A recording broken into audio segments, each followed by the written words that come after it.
I want to thank my colleague from Carleton for all his optimism and his 5 points. I come from Oshawa, where it's a big manufacturing background, and I've been hearing about the Liberals shutting down our manufacturing sector, our softwood lumber sector, our mining sector, and he knows, of course, Mr. Carney wants to promote Russian pipelines and block Canadian pipelines. So could he please explain to Canadian youth who are looking for a good future how modern monetary theory is going to help them get those jobs of the future, and how by 2030, when they own nothing, they'll be really happy?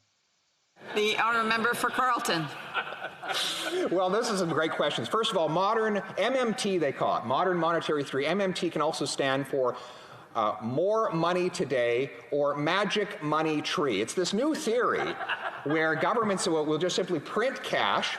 The central bank prints the cash, sends it over in a Brinks truck every day to the Prime Minister's office, and he just starts throwing the money around. Well, what we have now is a little bit different. To start with, we don't have a direct sale of the debt to the bank. It first gets funneled through the financial sector in Canada so that they can take a piece and take a cut and get even richer before that newly printed cash trickles down to the people on the bottom.